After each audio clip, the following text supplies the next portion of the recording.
So we're going to be installing a Ouku in-dash unit. It has a GPS, DVD, radio, all kinds of good stuff. We're going to be installing it in a 98 tracker. Both units are what's known as a 2-DIN unit. That's 4 inches high and 7 inches wide. It's an industry standard. The vehicle, it's a 98 tracker, 150,000 miles on it. The car's in pretty good shape. I've had it about a year. So here we go. The first step is to remove the 4 screws that the trim plate in. 2 of them are hidden behind the ashtray. The other 2 are hidden behind the climate controls.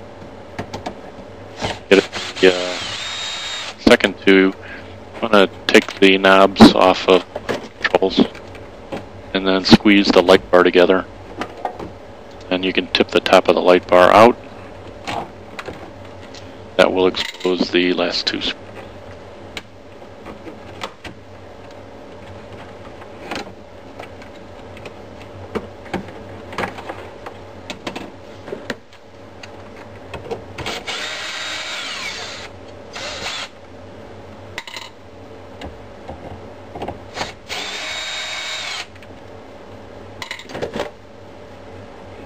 Screws are off, the trim plate comes out pretty easy.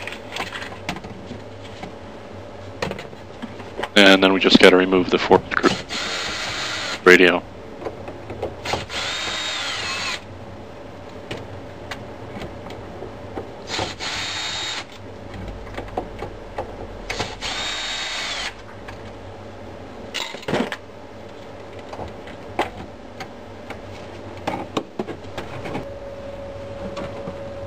So the old radio slides right out.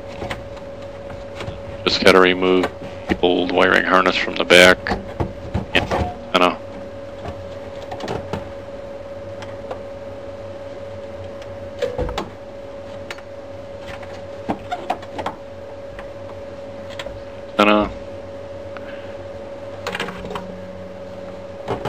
Last thing we got hiding back there is the AC control.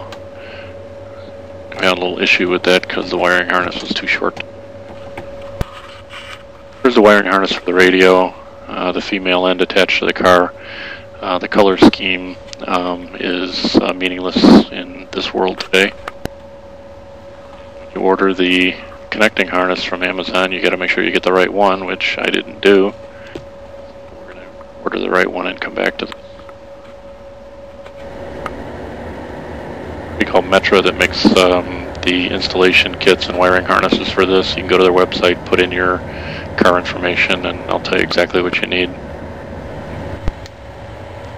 Like I said earlier, the 2-DIN is an industry standard that relates to a radio that's 4 inches high and 7 inches wide. The Ouku is actually 7 1/8 wide, which can cause a lot of problems for some installations. I got lucky and this dropped right in. Now we're back over to the Metra kit. We won't be using that trim ring on the left there because it doesn't fit, and we will be using those side plates to the Metra instructions tell you, depending on your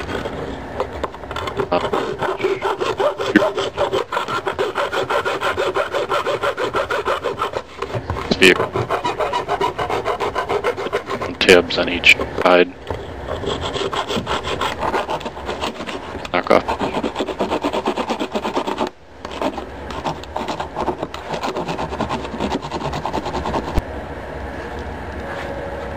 That hold the side plate in, can't be any more than 5 millimeters long. So we're going to cut those down a little bit. Assuming that those mounting holes,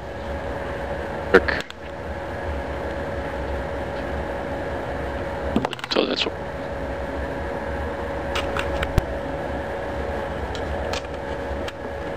Start the straight blade screws with a electrician starting screwdriver. It's a handy tool to have.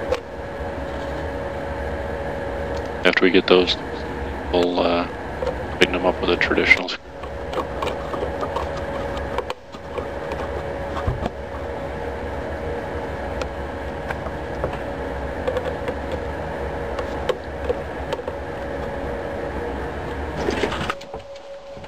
So now we're going to install GPS antenna.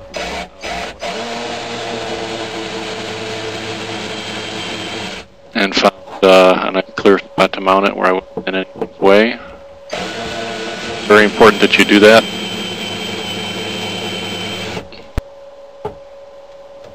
We got a hole big enough to fit the connector through, and we'll route that wire down. Neatly coil up the extra wire.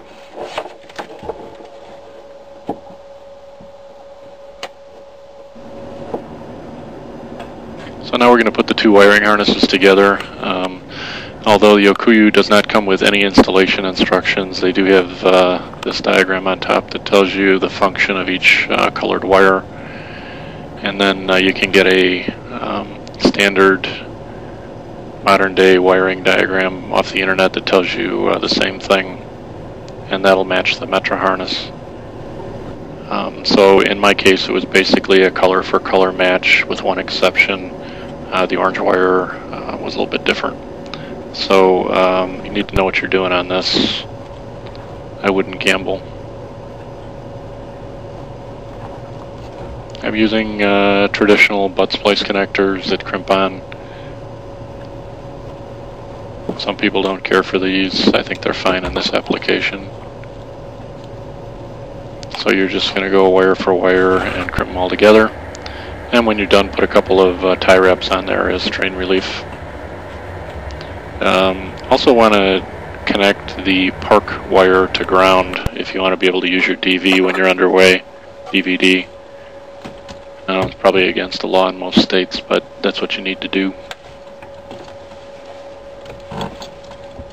So once we're back in the car here, we just connect up the wiring harness. And we'll put the GPS antenna on. And then plug in the radio antenna.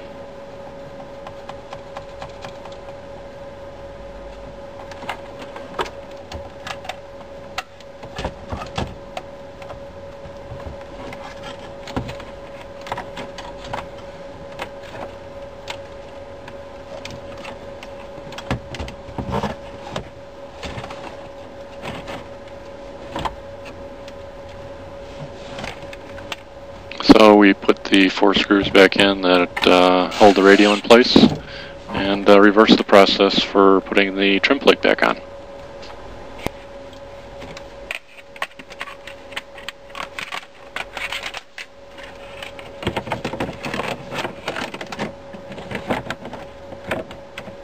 You're going to see I'm having an issue here with the air conditioning power button again.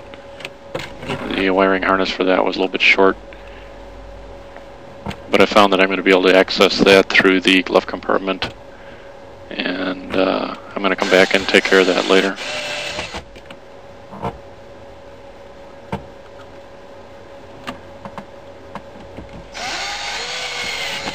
You can see I got a spring clamp there. I was trying to hold the air conditioning power button in place, but that didn't work out so well. So here's the last 2 screws for the trim plate. And we'll put the ashtray back in, and it's basically done. You're going to see I took an opportunity here to put in a dual USB charging port in place of the cigarette lighter. As long as you got the whole dash apart, I think it's kind of a neat thing to do. Gives you a little bit more versatility. Get that at Amazon or a boating store. There's the GPS antenna. Kind of wish the wire came out the back, but it is what it is. So this unit does not come with any installation instructions whatsoever. It does come with operational instructions, but they're terrible. Found it's easier just to muddle through it, start playing with it. It's fairly intuitive. There's a lot of mechanical buttons rather than just software buttons. So you can get all the main functions regardless of what screen you got up. GPS, radio, antidote to that cynicism. I think it's hard to hate a volume, tuning. That's all mechanical switches and buttons that I like. Country need to get out of their cars, both literally and figuratively, and get to know the people they serve, and the people in the communities need to know them. Comey said he's trying to diversify the ranks of the FBI.